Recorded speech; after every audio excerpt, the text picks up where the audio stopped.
E no Jornal Brasil Atual nós vamos conversar agora com Arthur Quioro, médico sanitarista, professor universitário, ex-ministro da Saúde no governo de Dilma Rousseff e um dos coordenadores do grupo de trabalho de transição para o governo Lula para a área de saúde. Quioro, muito bom dia, obrigado pela tua participação mais uma vez aqui no Jornal Brasil Atual, tudo bem contigo? Tudo bem, bom dia a todos e a todas, eu estou à disposição, prazer estar de novo com vocês. Prazer é nosso. Quioro, a gente vai falar sobre saúde mental, mas antes eu preciso falar contigo sobre uma situação que parte do Ministério da Educação, mas atinge diretamente a saúde, que é a falta de dinheiro para pagar médicos, residentes e bolsistas. Como é que isso pode ser possível, Quioro? Pelo amor de Deus? Pois é, nós vamos vivendo tempos impossíveis, né, inacreditáveis. Mas a situação é mais grave, né, porque ela também afeta o funcionamento de vários órgãos da administração pública federal. No Ministério da Saúde, neste final de ano agora, o corte é de 1 bilhão e 600 milhões de reais. E ele afeta desde o funcionamento das agências reguladoras, Anvisa, ANS, aquisição de medicamentos, vacinas, pagamento dos agentes comunitários de saúde, bolsa de residentes, porque vale lembrar que uma parte importante das bolsas são pagas pelo Ministério da Saúde, né? São milhares de bolsas que ficam sob responsabilidade, também estão em risco, e é uma situação muito crítica, né? O governo Bolsonaro continua até 31 de dezembro, por incrível que pareça, parece que sumiu, mas a responsabilidade pela operacionalização das ações da administração pública é do governo Bolsonaro. O governo Lula não começou ainda, nem pode, né, tomar ações administrativas, mas essa total desistência, esse abandono, né, da condução do país tem reflexos gravíssimos. Então, muitos hospitais no país terão seu funcionamento comprometido se as bolsas de residência não forem pagas. Os residentes têm um papel muito importante. Eles estão em formação, mas são médicos formados e que têm um papel na assistência muito grande. Portanto, eu vejo com muita preocupação essa situação, mas que se estende a várias outras pastas, né? As universidades, por exemplo, também estão com seu funcionamento comprometido e, insisto, na área da saúde, várias ações nessa reta final, né, estão absolutamente comprometidas, inclusive programação de compras de medicamentos de alto custo, de vacinas, de questões muito importantes. O governo Bolsonaro precisa responder como é que vai dar conta, né, dessa triste realidade, né? É um fim de festa mesmo, né? Literalmente, eles conseguiram destruir políticas, programas, ações, apostaram o tempo inteiro numa lógica eleitoreira, né? E agora não conseguem fechar as contas para o final do ano. E, pela lei de responsabilidade fiscal, não podem empurrar a conta para restos a pagar no ano que vem, porque é o último ano do ciclo de governo. Então, eles têm um grande problema. Vejam que este tema vai aparecer provavelmente nas negociações do Congresso Nacional em relação à PEC emergencial para tentar encaixar uma solução, né, para resolver esse fim de festa, essa festa maldita. Agora, Quioro, vamos lá, vamos fazer uma especulação aqui com você. Você acredita que isso é resultado de uma inapetência para o trabalho do governo de Bolsonaro? Ou isso é planejado, é para criar o caos mesmo e entregar um país, enfim, em apagão da área pública para o governo Lula? Como é que você avalia essa situação? Eu acho que é uma mistura de tudo, é uma mistura dessas coisas. Tem gente que costuma achar que o governo Bolsonaro é só incompetente. Ele é um projeto, né? Um projeto de uma aposta. Porque, veja, o que ele não gosta de trabalhar, isso ficou absolutamente claro. Foi ao longo dos 4 anos, ele teve uma inapetência para fazer aquilo que se espera de um presidente da República. Claro que o presidente da República tem uma representação política, representa um certo projeto de país, mas ele é o chefe de Estado, ele tem a responsabilidade de administrar o poder executivo, né, os ministérios, conduzir as políticas mais importantes. O Bolsonaro não fez isso, né, ele se omitiu o tempo inteiro. É claro que a sua omissão também abre espaço para um certo jeito de governar o país, ou seja, à medida em que ele não ocupou os espaços, os interesses econômicos, por exemplo, foram o tempo inteiro prevalecendo. Mas veja, também tudo isso está muito relacionado ao projeto neoliberal, né, e, em particular, né, que se expressa pela emenda do teto.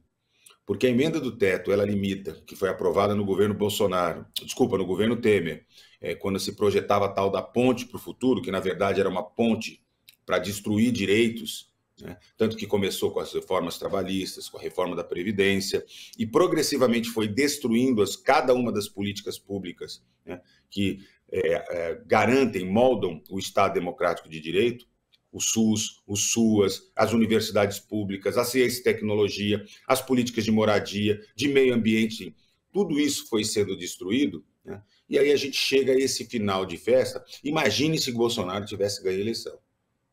Imagine, né, o grau de aprofundamento da destruição do Estado brasileiro, das políticas públicas. Nós não resistiríamos, literalmente, eu creio dizer, até porque essas políticas públicas que foram implementadas, particularmente a partir do governo Lula, governo 2, depois de Dilma, etc., elas foram fundamentais para proteger a população mais pobre, né? Ela tem um papel de proteção social muito grande, né? E foram exatamente elas que foram sendo solapadas, né? E é importante, por que começou com a reforma, por exemplo, a reforma trabalhista? Porque precisava colocar de joelho a classe trabalhadora, enfraquecer os sindicatos, porque os sindicatos não apenas têm uma pauta corporativa, mas eles disputam um projeto de país, né? Então, assim, é interessante entender que Bolsonaro não é um desastre, ele é um projeto que apostou no desastre, com interesses múltiplos. Acho que isso talvez a gente tenha dificuldade e nós vamos ter que aprofundar um pouco da leitura do que significou esses 4 anos de governo, né, o que significaram esses 4 anos de governo, para compreender em profundidade tudo que ele significou, até para aprender, né, e perceber que nós não podemos deixar jamais, né, que isso retorne à nossa realidade. A gente está conversando com o Arthur Quioro, que é integrante da coordenação do Grupo de Trabalho de Saúde do governo de transição do governo Lula. Vamos falar de saúde então agora, Quioro. Já ficaram definidas algumas prioridades, uma delas que já está anunciada para todos é a reativação de um grande programa de imunização, a vacinação de novo como uma meta para o governo federal. Mas eu quero falar também sobre a saúde mental, porque também houve um grande desmonte no governo Bolsonaro de todos os avanços que foram conseguidos com aquele grupo de reforma antimanicomial, não é verdade? Inclusive com a adoção de novo do surgimento de manicômios, alguns com viés religioso fundamentalista. Eu queria que você falasse como é que vocês estão avaliando essa situação, uma vez que com a pandemia, com a Covid, quadros de depressão e ansiedade também aumentaram muito, não?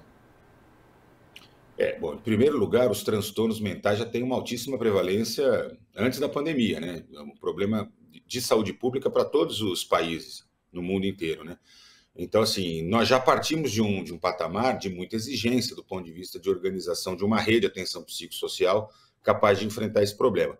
E com a pandemia, né, com a medo da morte, as perdas, a não vivência do luto, projetos de vida, desemprego, o próprio negacionismo do governo, a maneira com que o presidente Bolsonaro tripudiou das famílias, das vítimas, enfim, por todo esse contexto, né, nós tivemos um aumento considerável da demanda. Assim, isso apareceu tanto no setor público, para aqueles que têm consultórios particulares, psicólogos, psiquiatras, há uma explosão de demanda, porque aumentaram os transtornos mentais leves, moderados, graves, tentativas de suicídio e até mesmo o uso abusivo de álcool e outras drogas, né? Violência doméstica. Então, há um contexto muito favorecedor do adoecimento, do sofrimento psíquico. E o governo, ao invés de investir de maneira muito importante na RAPS, na Rede de Atenção Psicossocial, para poder suportar, para poder acolher, para poder atender a essa demanda crescente, ele fez exatamente o investimento contrário. Ele foi desfinanciando, foi desmobilizando, foi destruindo a reforma psiquiátrica, né, precarizando a política de saúde mental, ao ponto, inclusive, de não ter mais uma área no Ministério da Saúde para cuidar, né? E, ao mesmo tempo, Osmar Terra, né, levou para o Ministério da Cidadania no Bolsonaro a política de drogas e numa feição absolutamente conservadora, ao ponto de ampliar de maneira muito importante as comunidades terapêuticas, né? E aí sem separar joio do trigo, né? Apostando em comunidades terapêuticas que são, como você bem colocou, né, dirigidas por forças fundamentalistas, né, que apostam no isolamento, na segregação, entre aspas, na disciplina, que muitas vezes chega a ter castigo. Em alguns lugares nós temos gravemente feridos direitos humanos. Eu não estou dizendo que em todas as comunidades terapêuticas isso aconteceu, mas veja, o Ministério da Cidadania passou também a contratar hospitais psiquiátricos. Aqueles que no Ministério da Saúde, historicamente, vinham sendo substituídos, fechados, né, em troca da expansão da rede de atenção psicossocial e de leitos psiquiátricos em hospitais gerais, passaram a ser novamente financiados pelo Ministério da Cidadania, ao ponto de hospitais psiquiátricos receberem recursos de 2 ministérios, da Saúde e do Ministério da Cidadania. Então, nós vivemos um verdadeiro atraso. Então, agora, um dos grandes compromissos que o Ministério da Saúde no governo do presidente Lula terá, junto, inclusive, com o Ministério da Justiça, junto com o Ministério do Desenvolvimento Social, né, que vai ser reestruturado também, é uma total reformulação da política de saúde mental, de álcool e outras drogas. Agora, Chioro, para isso ser colocado em prática, precisa de profissional.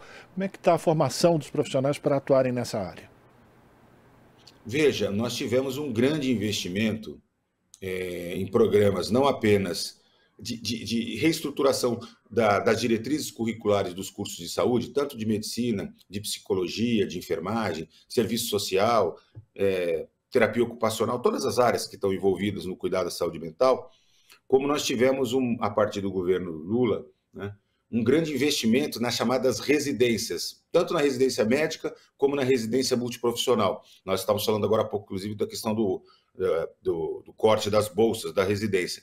E a formação, através da residência multiprofissional, na RAPS, na Rede de Atenção Psicossocial, vem produzindo uma qualificação muito importante dos profissionais de saúde.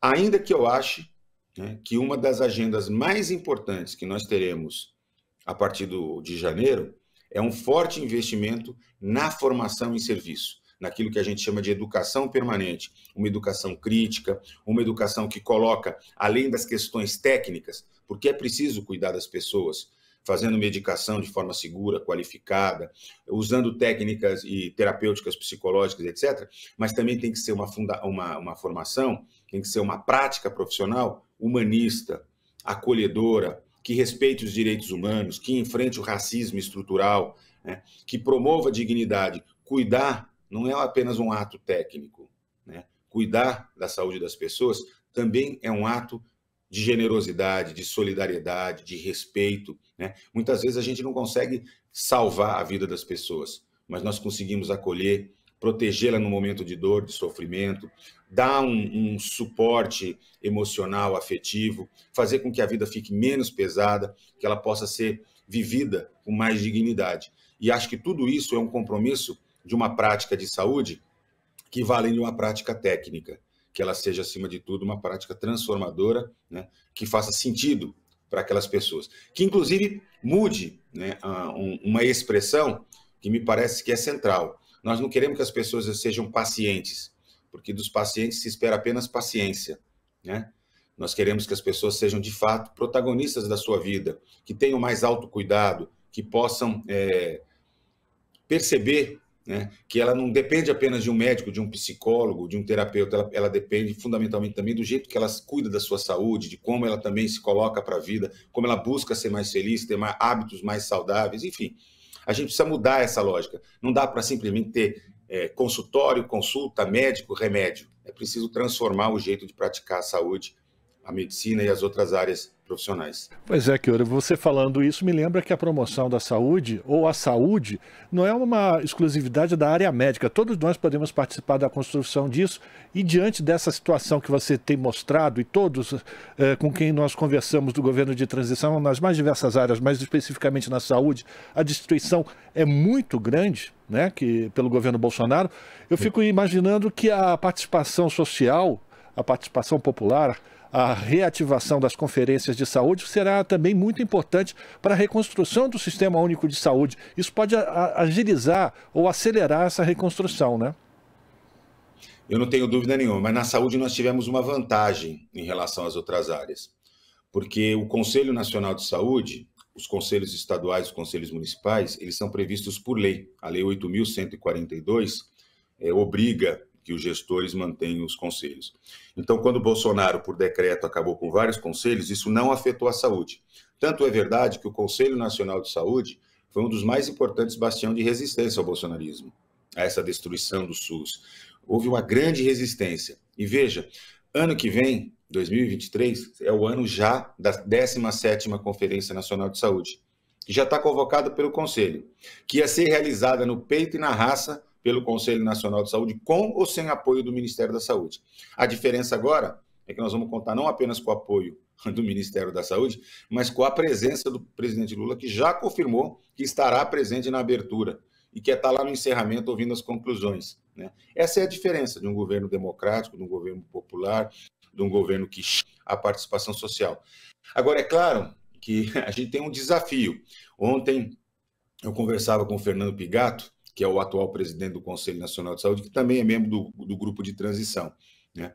Nós estávamos falando assim, nós estamos em 2023, nós vamos ter que ter capacidade de inovar também no jeito de fazer conferência, né? No jeito de envolver a sociedade. Hoje, por exemplo, a experiência da inclusão digital, né? Possibilidade de participar usando ferramentas digitais, é muito importante. Então, nós vamos ter que fazer uma espécie de processo híbrido, né? Com a presença das pessoas no evento, mas ao mesmo tempo permitindo que milhares ou talvez milhões de pessoas possam se envolver para defender o SUS, para disputar mais recursos para a saúde, para poder dizer o que está indo mal, para reivindicar o que quer que seja feito, né, pela saúde do seu país. E acho que isso só tem a fortalecer a democracia e a saúde. A gente sempre disse, né, que saúde é democracia é saúde, né?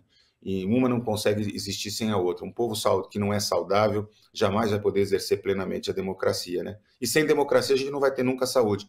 Portanto, para nós esse é um tema muito, muito, muito caro e, aliás, é um dos elementos que nós estamos apontando no nosso relatório. Pois é, eu queria fechar essa nossa conversa, Chioro, exatamente sobre isso.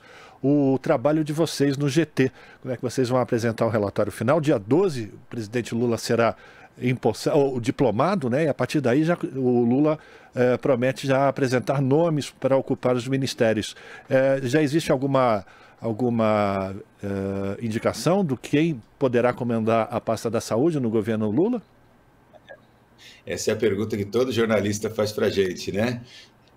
Veja, nós vamos entregar o relatório final no dia 11, foi antecipado para o dia 11. Então, o grupo de transição praticamente encerra seu trabalho no dia 11, pode ser que tenha algum rescaldo, alguma tarefa adicional que a coordenação nos peça, mas dia 11 a gente termina o trabalho. Dia 12 o presidente Lula é empossado. E segundo ele mesmo disse, ele tem 80% do ministério já definido na sua cabeça, na cabeça dele, né? E parece que ele começa a anunciar, não sei se tudo ou em lotes, né, a partir do dia 13. Até onde a gente saiba, né, ele ainda não fez nenhum pronunciamento sobre a questão da saúde, a área da saúde.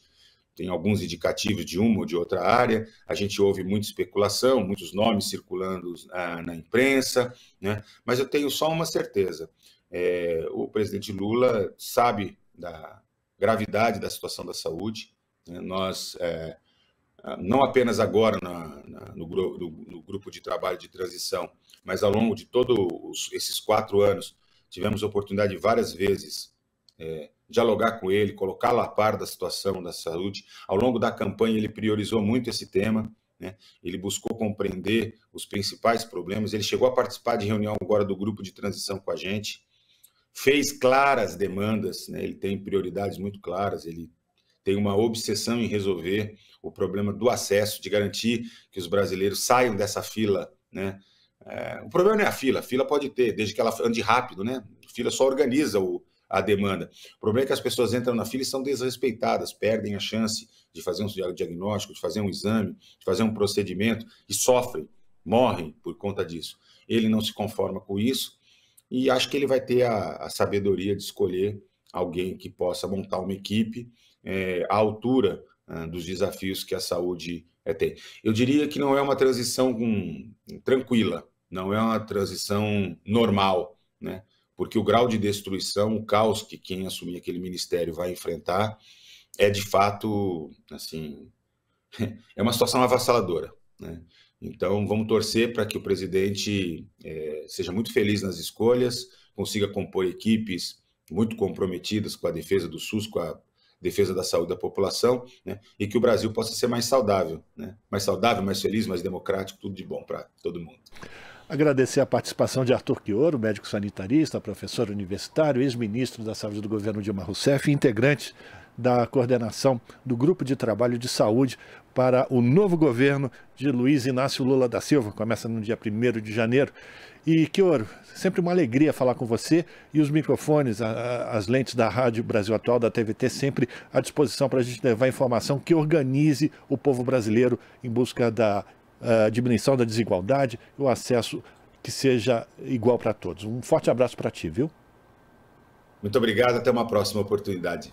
Conversamos com Arthur Quioro, aqui no Jornal Brasil Atual.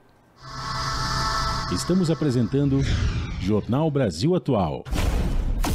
As notícias que os outros não dão.